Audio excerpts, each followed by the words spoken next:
how are you feeling ahead of Saturday? Because what is happening on Saturday is here. Saturday, I am reading out loud slash, kind of performing my writing that I've been working on for the past month with Write Up Studio, alongside four other writers. So yeah, it's a little bit. Very excited. It's equally exciting and a bit nerve-wracking standing up in front of an audience and reading what you write. So yeah, but it's super cool. Yeah, I'm really excited. Yeah, because Write Up Studio is kind of like a gift that nobody knows, isn't it? Oh, is that your door? Yeah, Sorry. my partner will get it. Oh, it's okay. Yeah, because obviously we've had Write Up Christmas. Yeah. And then everyone went to bed and blah blah blah. And then because Hammersmith and Fulham thought we did such a good job, they gave me a little bit extra money. I was like, oh, how can I use this? It would be fantastic to look at some of the pieces that were long listed, but didn't go through for maybe reasons we can talk about in the process, and do some development work, and then have it that people then get to read those out loud, not in front of I think there were 70 people at the Christmas write-up. Oh, yeah. So this is much more intimate, but it is in a studio theatre, which I think Which is is brilliant. Yeah. really nice. So that's going to be on Saturday at 2:30 at Barons Court Theatre, which we're super excited about. There's a few tickets if people want to come. But Asian, can you talk to me about what your process was like applying for Write Up? And I think we wanted to talk about rejection a little bit, didn't we? We do. Yeah, of course. Yeah, no, totally. Obviously, I submitted some writing. So there's been two write-ups, one in the summer and, one obviously the Christmas edition one. And I'd submitted something for in the summer and obviously I didn't get through. It's, rejection is a funny thing. I'm creative, in the margins of my life. I have a full-time job, kids, all of that. And so whenever I go for something, and this is only very recent, the idea of being rejected, it's uncomfortable, it feels unpleasant. But last year, the one thing I wanted to do was put myself out there a bit more. And I started actually, the first thing I put myself out there, it was as one of your Substack writers meetup Yes. last January. And just put myself forward to read something. And so to think that it's been a year since that happened, it's a bit crazy. But yeah, so every time you do put yourself out there, you risk being rejected, but you also you could get a yes. And I think a lot of people think, oh, I'm not even going to try. And I think we have to stop seeing rejection as something bad. And if anything, I've learned about this process right now is that I was rejected in the summer for Write Up, and I was rejected again over Christmas. But then the wonderful thing that happened was Write Up Studio. And if I hadn't been rejected at Christmas, then I wouldn't have been selected to be mentored and, having this amazing experience this month.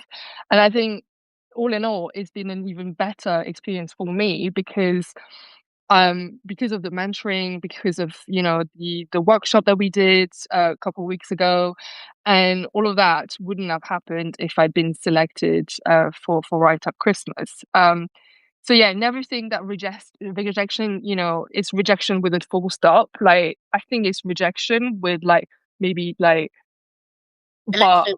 Yeah. ellipses, yeah, or something, because you just never know what's going to happen.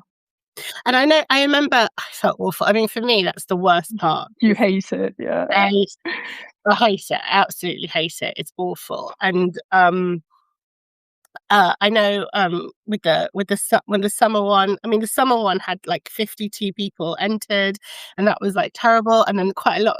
It was a really high number again for Christmas.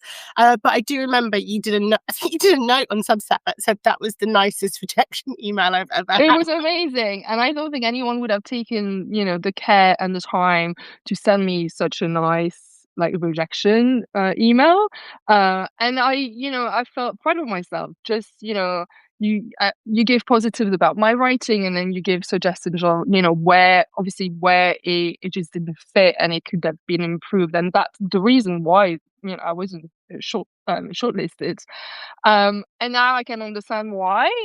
because I've been through the process of, looking at my piece, and I really like the fact that we didn't start from scratch this month. It wasn't a brand new piece. It was something we'd already been submitted, and it just, we needed to refine it and finding, and I'm learning that, it's all about finding your voice when you're Yes. writing.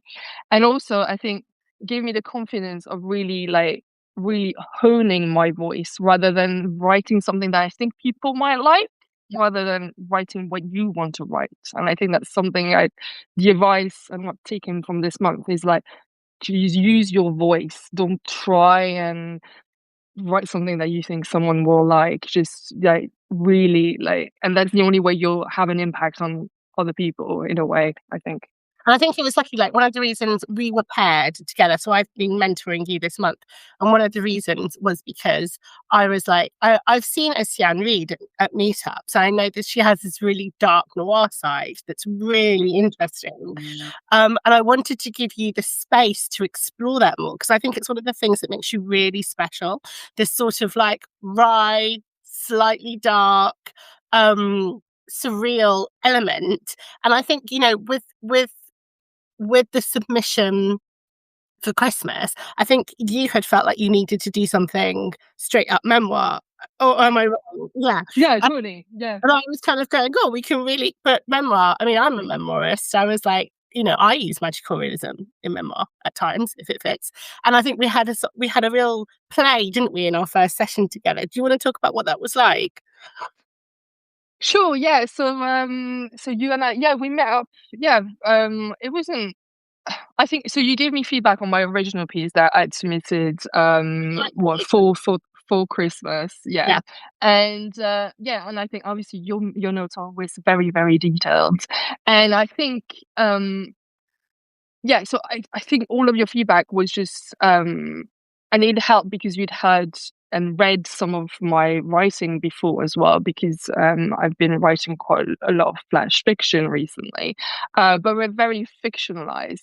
And I think what our discussion kind of like made me realize, like you said, is that just because you're basing some of your story, your piece, with it's based on true facts, it's true events, things that have actually happened. It doesn't mean it has to be word for word, or like, everything has to be truthful. And I felt really bad because I thought, if I dramatize this a bit, this situation, which I tend to do because that's what I like writing, um I felt like I'm lying to my audience. And I think just the fact that you reassured me and said, no, you can do that. And I was like, oh, thank you. So that gave me permission to really like go where I wanted to go with my writing. And also change the way I was thinking about my writing. And I think that's key here. Um, yeah. No, I think you're absolutely right. And you know, when we had the workshop, when the cohort all came together, I'd say actually everyone had very similar issues with what was going on in the piece, and that they had an amazing central idea, but it was that confidence to lean into voice. I mean, voice is everything, because the thing is, you can learn technique and you can learn craft and you can use all the kind of polish and dressing and all that sort of stuff. But if you don't know who you are and what you want to say, that's really, really tricky. And that takes time and it takes practice. It takes so much practice to kind of ha- to know what it is that's special about you.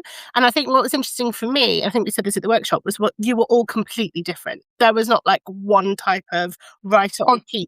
on the same topic as well. I mean, Yeah. the theme was Christmas, right? And like we were so different in not only our way of writing, but in our storytelling, and and the subject matter and all of that. And I absolutely loved. Like, I think probably my favorite part of the process was this writers workshop, and receiving the pieces beforehand, being able to read them and just look at them in a way that I it makes you analyze your own writing as well when you're analyzing someone else's writing. And then the day together, such a beautiful, amazing day. And it just, like, hearing feedback about your writing can feel a bit daunting, but I didn't feel I didn't feel scared or, um, I remember obviously I studied screenwriting, so I remember doing that a lot in my screenwriting course, but I haven't done it since then.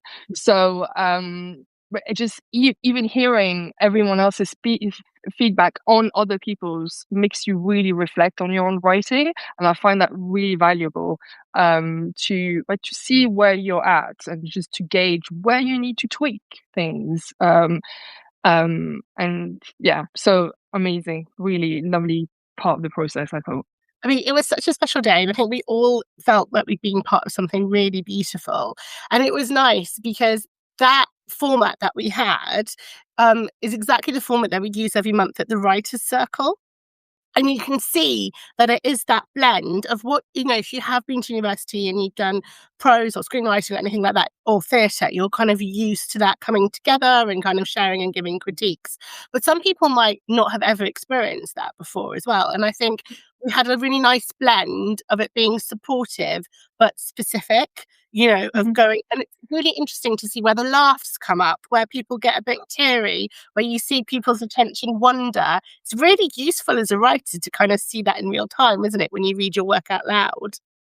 Well, that's the thing. I mean, writing is actually a really like solo, process, right? So it's just you, your pen or your laptop or both, and then that's it. And the fact, even just reading it aloud to someone, um, because like you said, people's reactions to your words, and the one thing that I found really interesting, is someone in the workshop, someone said to me, when I read your piece, I felt really like quite sad and a bit like upset for you. But then when I read it, because of the way I'm reading it, I was like, oh, it's actually quite funny Yeah. because my humor is quite dry. But I was like, oh, that's so interesting. And then I thought, oh, that's interesting how it comes across as you read it and as you read it and you're writing it, right? It's if you're reading it or like listening to it as well. And I think that's the thing with write up, the pieces, and also you'll know this now, the pieces to get through because they're going to be read out loud. So we're also thinking about how is that going to work? Mhm. How do you hold attention? And we talk It's so a much.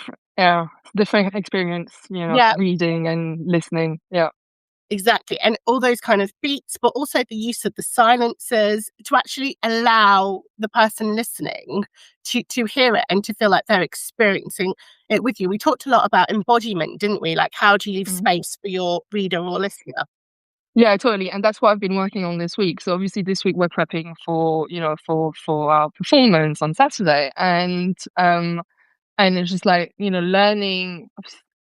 we tend to rush when you're reading something. So learning where to pause and the pause and, when to kind of, show a physical kind of reaction to what's happening as well. So when to sigh, there's quite a few sighs in my piece. Um, and when to let your audience take in what you've just said, pausing so that they're shocked, because of what something's happened, or to laugh, let them, have a moment to laugh before you move on to something else. So that's something I really and I think giving your piece and your writing space to breathe is actually really important. No, absolutely. And I think what's been great with yours as well is working out the couple of times we could use French to really land a joke. That's been quite fun, hasn't it? Like, and Yeah, you gave me all these suggestions, and I was like, I didn't even think about doing that, and that makes it. Not only does it make sense, but I think it adds that little bit extra to the writing. Anyway, even if people don't understand, yeah, definitely. And I think it's all about jumping into the action, isn't it? Because you're trying to hold people's attention. So it's like very quickly you can see it's like got to land this. You've got to give, but the phrase that kept coming up when we were in the workshop was you want to feel like you're in the room with that person. You want to feel Mm. like it's kind of going on. If you look at some of the other writers as well, they often have quite an intimate, conversational, gossipy feel. And I think that probably leans into the spoken word writing as well, which is quite unusual for prose because you tend to hear performance poetry in a live space. You don't hear prose very much in a live space. I mean, I love performance poetry, but I think as prose writers, it's really lovely for us to go, actually, we can take up space too and share our stories. It's quite, how's that felt for you? Yeah, no, definitely. And I think, and having this in the theater, I think it's just it's really really nice. Because like you said, you're kind of, it's like you're having a conversation with your audience, and you're being let in into like a little like picture, a tiny little bubble of their, of what's been going on in their life, and that relationship between audience and performer or reader, it works really really well in a theater, I think. And yeah, so I'm really looking forward to like the day, and I know, yeah, people are going to be really supportive, and because we're not actors, we're not performers, but yeah, no, just being able to read something on them and bring your audience in on the journey. I think that's it's beautiful. Yeah. And for me, I mean, obviously it's a beautiful creative thing to do, but for me it does have a very strong political aspect to it as well. This idea, I mean, obviously you guys, so the original writers for Write Up at Christmas all got paid to read their work, but you've had it that you've had funded mentorship Yeah. and workshops and things like that. So you're not getting paid, but you're getting something that would have cost quite a lot to Exactly. buy. Exactly. No, So it kind of, priceless. Absolutely priceless. The we've fact done it. that this was all like funded for. Yeah. And we have Hammersmith and Fulham Council to thank for that with their match funding. Amazing. And in the conversations that I've been having with Hammersmith and Fulham, about what we're doing, it was really interesting. Like, I had a conversation with the leader of the council, Steve Cowan, and he was saying, the more people that can hear stories, tell stories, give different points of view, find their voice, it changes our world, it changes our experiences. Often it's very narrow who gets to speak and what they get to speak about. And for Mm. me, creating platforms for writers is, one, it's wonderful. I'm a writer. Like, it's great to share your work, it's great to get paid for your work, but it's also saying this is valuable. Storytelling Mhm. is valuable. Storytelling changes people, the people who tell them and the people who hear them. And I think something really, when you get to experience it, I think you start to feel the importance of that narrative. I mean, I know for me it's political. I don't know if it feels political for you, you as well. Um, I'm not sure if it does feel political, but I think there is something about, the world as things are now, and how much of, the arts are, but not being recognized as being, a very, I work for a university and my partner is a teacher. So, um, um, yeah, the arts are always been getting really bad rep. You can't study any art courses at university, or you can't creativity, in school. It's always, the last thing that's, really looked at. It's only English, math, science is what's important. And I feel like stories are essential to our children, to us as adults, our way of, discovering the world, and even just being just exploring different ideas and feeling like someone feeling empathy, and feeling like, someone has gone through something that you may have gone through, and feeling supported, and opening up our world, world of, new ideas and different discoveries, but also like things that might speak to you personally. Mm, So I think having a platform, like yours, like what you're doing with the meetups, or just, even if it's just sitting on the sofa reading something for 5 minutes in front of 10, 20 people, whatever, it gives us our voice back in a world that feels like it really wants us to stay quiet mm, and just get on with it and just agree with whatever's going on.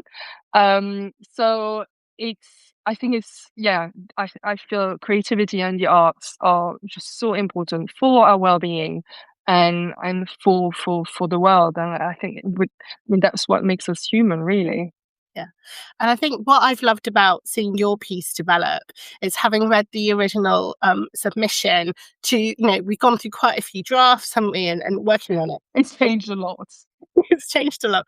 But I think, that is what this is about. It's about quality of connection. And Substack is wonderful and people write amazing, things on it. But I think maybe people don't get the time because of the pace of online to let ideas really marinate, to really Mm. think, what is the truth of this? What am I really trying to offer? This is like my gift, my insight to somebody else, and then they take it up and it kind of stays with them and it becomes their own. I think when we gather, at the meetups or at Write Up Studio or in the circles, people have really given something their attention and you're getting attention back. So nobody is like looking at their phone during a meetup. Nobody is I don't think I've ever seen someone check their phone in a circle ever. Like there is real focus. And maybe that's also why things get lost because we're so distracted in like a million different places at once. Yeah. No, you're right. I think, yeah, just being able to share something without any kind of digitalness to it, I think it's a gift, and I think we need to keep it alive. Otherwise, yeah, yeah, it's just I have a teenager, and I keep telling him, stay away from your phone, just look outside, read something, write something, it doesn't matter what it is. Yeah, it's the way we connect, I think. Yeah. And I really hope the visibility, like I don't expect everyone to come to London. Everything shouldn't revolve around London. It just happens to be where we live, for us. But we will share them online if the writers want to share them online. That's their choice. It's not compulsory.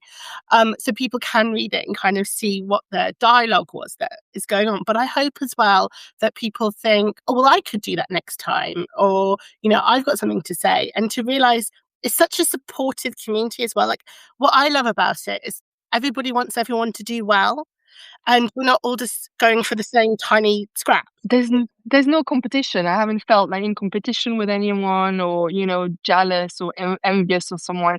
We're all very, very different, which is why when I first started going to start Substack meetups, I'm an introvert.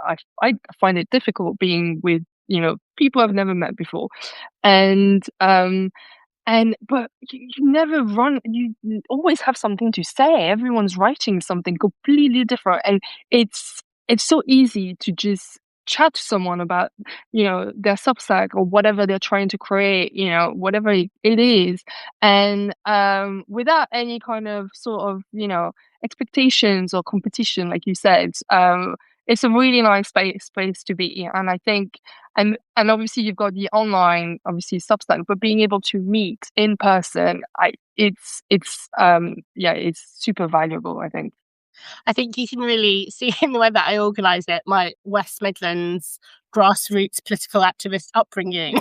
It's just basically like people just gather and then tease out ideas and then act on them. Like and I think I love the grassroots nature of it. I love that, there is such a mix. I mean, of people, like obviously you with the other writers and me and Tom and Emma, and then at Yeah. Write we had professional writers, emerging writers, new writers, very egalitarian. Like everyone's there to give and learn from each other. There's not a hierarchy, which I also think is quite rare as well. Yeah, no, I agree. I completely agree. I think what you put together is absolutely amazing in such a small like space of time as well. It feels like everything just kind of happened, didn't it? Um, and yeah, I hope it carries on. All I can say is that I've I've been rejected, and I've had the opportunity to do the studio, and it's been amazing. I just want more people to be able to experience that. So I hope it carries on, and yeah, thank you, Amy. I think you're doing so many wonderful things. Um Oh no, it's an absolute privilege, and I completely agree with you. Like I was everyone. It's really funny. We had a meetup on Monday, and quite a few people went to me, "You never read anymore, Amy." And I was like, "Well, there's not like there's not space. There's like a lot. There's only so many spaces, and people want to do the open mic, and I'm really comfortable with that. And they're just like, oh, we never get to see what you're working on. And they're like, well, the people in the writers' circles get to see what I'm working on because my writing has improved so much over the last year, even though nobody sees it, from doing the writer circles like we had, so Yeah, the workshop. Because, like you said, not only do you improve from getting that feedback, but when you read other people's work to critique it, like I'm doing it like weekly now because we've got, yeah, circles and things going on and stuff like that. Like that's what that's what improves you. And it's a bit like that thing at university. I did English and creative writing. They call it reading a degree for a reason. You are yeah, reading. And I yeah. wonder, I did too. Yeah, lost in like being a parent and having to earn a living and like doing all these things, that you're not reading other people's work. You're not reading stuff that you haven't chosen. So that's the thing about having this beautiful diversity of voices, is it's stuff mhm. that maybe we wouldn't pick out, maybe we wouldn't No, navigate to. And then you just think, absolutely. I love that. I see the world differently now. I just think it's Yeah, beautiful. yeah. What have you enjoyed about the most about Write Up Studio? Oh, yeah, the workshop. And I loved, like, you always think, I mean, every time I mentor somebody, I think, oh God, what if they can't say anything helpful? Like, I think that really does go through your mind. Oh, as if you Every could have time. ever like not think about something helpful.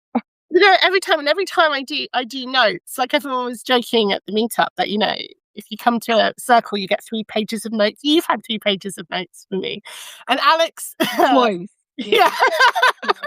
And she said it's like getting a stream of consciousness in your brain. Because I also feel really bad because I critique what you've written, but then I also start going, oh, I really like that you do this. Like that's not even in your piece, but I know this about you from chatting to you. Could you be listen? What about that? And I think I probably did that to you too. Yeah, Um, probably. you should just seeing where you can push it because it's playful and it's fun, and you can always dial it back and go, no, Amy, actually, I'm not interested in that. That's not where I want to go with this piece. But I think it's just about creating that expansiveness and seeing it as a creative process. There are no limits. It's your mind, it's your imagination. And even if you are doing that, you can still play with it. You can play with form, you can play with like the style, you can do all sorts of things. It should be fun. Like to me, writing is a lifelong thing. If it wasn't fun, why would you do it?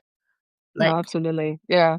And I think it's so important also, like, obviously we had a month, you knew you had this space, you had your mentoring session, then you had the workshop with everyone, and then, like practicing your piece, your reading of it. But also there's so many rewrites that you can do. At one point you have to say, okay, this is it. Like you have it, because otherwise you just never really just could be right always and always. So having that month, and I'm glad in a way that I mean, I'd love for this to carry on forever in a way, but I'm glad it was over a month, and it was we didn't lose momentum because it was quite brief in terms of but like and. What you had mentioned to me that you might be looking into some sort of mentoring program and stuff when we met at Substack meetup, I think late oh, last the year. November one, the first anniversary one. Yeah, yeah, yeah. Yeah, and I mean, I thought it's a great idea, but I never thought it would, culminate in having actually performing it in a theater, which I think I mean, it's so cool that we can do that. I imagine it just, stay on paper and wouldn't be shared with an audience. So Yeah. And you can tell, having witnessed me and Tom and Emma in action, that it is quite rigorous in the process. And thank God for Emma, because she keeps us in order, like with timings, with scoring. Like it was quite funny in the workshop where we all had a timer, didn't we, to make sure everyone got yeah, fair no, time. totally. And you guys work so well together. I mean, I can't, Emma and Tom are absolutely amazing, and I've met them previously, but it's yeah, I mean, and you bring everyone brings some different ingredients to, the workshops, the workshop and the feedback as well. You're not all saying, I mean, some of the things, some strands run through because across everyone, but you all have different, an eye for detail for different things, I Yeah. think. So, it's a really great, collaboration between the three of you, I thought. And the mixed genre works really well because obviously Tom is first and foremost a dramatist. Yeah. I mean, but he's so talented, you know, whatever. He's off auditioning people today. That's why he's not here. And Emma has such emotional quality Yeah. and sensory detail, but she was an air traffic controller, so she's got this really like you saw it in action, like really like precise Oh, she um does. She's like, thinking. I mean, it was really funny when we were timed, and Tom Wentworth went to me. Yes, we was like, and Amy, those are my 5 minutes, Amy. Like, shut me up. I wasn't allowed to speak anymore. "Oh, no." I was like, I just my notes. No, it you, was such a good day. Honestly, it was you it had was the it, best. and it gave me such a boost, and I think the whole process has given me so much confidence in my writing, in my, ability to connect with other people through my writing, and just open up, yeah, a whole thing. So I've been thinking about working on a novel for a while, and I think I'm going to start doing that. So yeah, and I think that's really helped me actually think that maybe I can do this. Yeah, so thank you. The whole process has been really inspiring and brought me a lot of confidence. No, I'm so proud of you. I'm so excited for people to see your piece on Saturday. It's funny and unexpected and dark and a bit twisted. I really, Oh really, yeah, totally. Yeah, yeah. I really love it. It's going to be great, and they're all wonderful, and they're all so They're different. all so wonderful, and the fact that we obviously we workshopped, and we had to do like a kind of a final draft of it, and we still don't know what each And they other's haven't final much in the piece is kind going to be, which I is great. know. So I can't wait until Saturday so I can actually listen to everyone's final pieces. Now you know how all the write-up readers feel when they've not seen anybody else's work, Yeah, and I'm going, oh, I wonder how Amy is putting this together. Because also I have to think about the order that things go in and how that exactly. Yeah, yeah, yeah. gotta I was choose. thinking the order is quite important as well, and I think the way we did the workshop as well, you had to think about the order when looking at things. Yeah, Yeah, yeah. And then afterwards, we're in the pub afterwards, so that should be really yeah, fun. Like, definitely. and it'll be lovely that some of your family will get to come and see you. It might be a side of you that they don't see that often, so that's really lovely. You know, Yeah. I'm just really excited. People, please, if you are about in Yes, London this come. afternoon, come. It's 2:30 at Barons Court Theatre. It's going to be lovely. There's going to be like an hour of reading. There's a bit of Q&A in case people do want to ask the mentors or the writers questions about the process or they want to comment. And then we have a space in the pub afterwards. It's a very nice West London pub for drinks. So this is going to be really, really fun. And yeah, and then I have lots of emails from people to answer about future write-ups, which I can't even get my head around yet. But I'm really glad that you took up the opportunity as yeah, because it Well, must thank you be out of the blue. for selecting me. Thank you so much. I'm very grateful. Very grateful. Oh no, it's so my pleasure. It's like the greatest thing. The problem is, everyone laughs at me at the meetups. Problem is, when you spend, like I've done over the last year, so much time talking to writers about their writing, it makes the school gates mum chat really boring. I bet. I bet. Yes. Oh, you're not right. You're not writing. Oh, okay. Yeah, Never just like, mind. you're not a writer. Do I want to talk to you? No. Like, it's really bad. Really, really bad. If anybody has any questions, please do ask. I've got another live with Emma tomorrow morning at 8:30 in the morning because she's got such a busy day. And then I've got Well, one with Jessica, whose piece is also oh, hilarious. it's amazing. It's so good. Yeah. That's what time I'm speaking to Jessica tomorrow. Is that one? Think it's at 1. So that should be lovely. She is like a little dream, isn't she? We all love Jessica. Yeah, it's going to be super fun, and I'm hoping that we'll look at this at the end of it and think what was lovely about that, and how can we push it even further. I'm always looking to like push things further. People have thoughts. Let me know. Listen, I'm going to be so interested to hear about how you feel after Saturday as well. Of course. Yeah, yeah, no, totally. Yeah, the journey is not quite finished yet. So yes, No, there's more to come. well done, you. You've worked so hard this month. for you, and you've got I haven't done anything voice else notes. really. You've had a lot of voice notes from me, haven't you? Yeah. And some text messages at 3 o'clock in the morning. I mean, I'm so sorry. that's dedication. That's dedication. I was assuming your phone would be switched off. Oh, no, no, it was. I didn't get it until the morning, and I was like, "What time was Amy texting me? 2:47 in the morning." I was like, "Wow, she's giving me feedback at 2." No, but I was on the night bus coming home from heaven, and it was Sunday morning, and I knew that you had the Sunday to do your last draft, so I was Not literally heaven, right? no, just heaven in, you know. Oh, you didn't time travel? Well, I mean, I felt like I'd time travel, but my muscles would do differently. Um, it's been a pleasure. Thank you so much, lovely. Thank you so much.